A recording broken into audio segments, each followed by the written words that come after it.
eşit ve özgür bir yaşamın mümkün olduğunun ifadesidir. Yaşasın kadınların özgürlük mücadelesi, yaşasın dayanışmamız.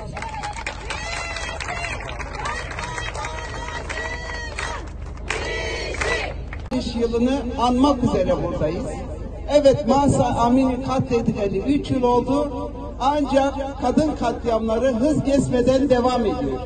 Daha dün Diyarbakır'da Töre Kurt adında 18 yaşında genç bir kadın banyoda pompalı tüfekle vurulmuş halde bulundu. Gerçekten kadın katliamları, kadına yönelik şiddet hız geçmeden devam ediyor. Ama biz şuna inanıyoruz ki her ne kadar eril zihniyet kadınsız bir dünya yaratma anlayışıyla hareket etse de bugün sloganlarımızda da belirttik. Kadınlar yürüyor, yer ve gök inliyor. Gerçekten bu ülkeyi ve Kürt halkının özgürlük mücadelesinde en büyük rolü kadın mücadelesi oynayacaktır. Buna inanıyorum. Şimdi de Mahsa Amini'nin katledişiyle ilgili açıklamayı Çağla arkadaşımız okuyacak.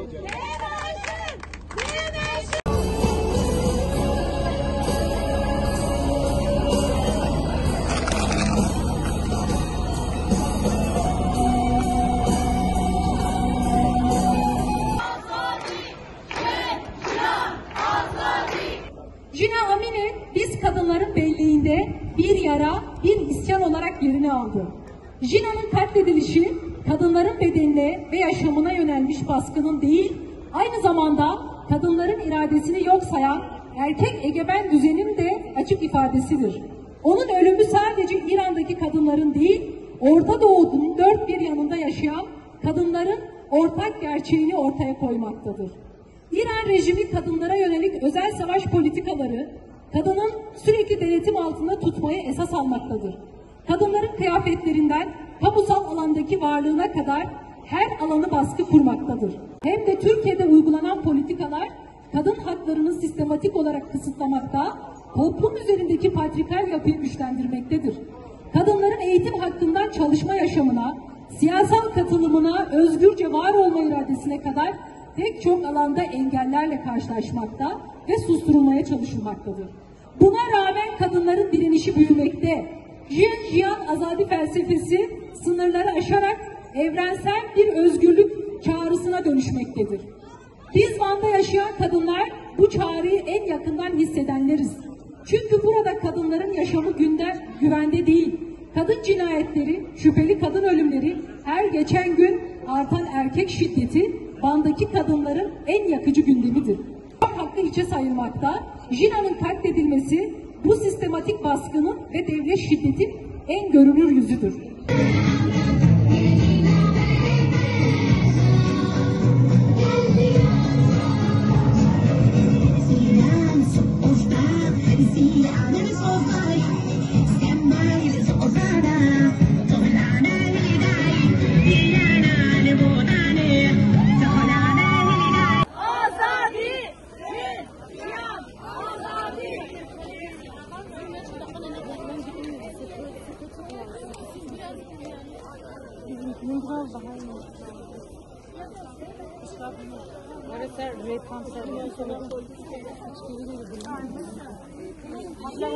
Jiyan azadi, Jiyan azadi, Jiyan azadi.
düşmanı politikaların hedefi haline gelen tüm kadınlarla dayanışmayı büyütüyor. Ve kadın mücadelemizi bir özgürlük mücadelesi olacağına, özgür ve eşit yaşamı Jina Mahsa Amini şansında diyoruz ki biz özgür ve eşit yaşamı hep birlikte inşa edeceğiz. Bize saygı duyacaksınız. Dilimize, kimliğimize, kültürümüze, bedenimize dokunmayacaksınız. İşte Jina Mahsa Amini'nin isyanı bunu bize her geçen gün göstermekte.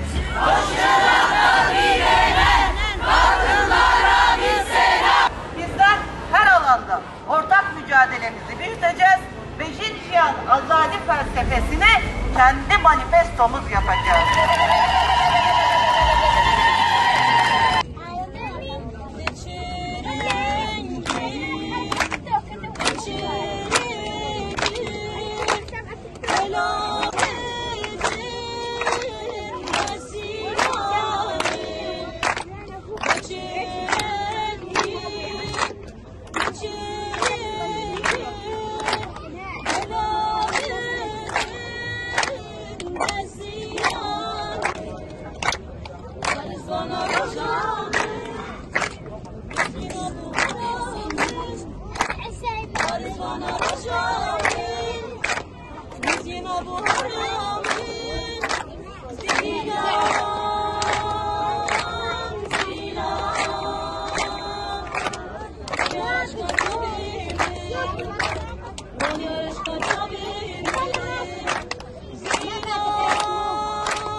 Jiyan Azadi, Jiyan Azadi, Jiyan Azadi.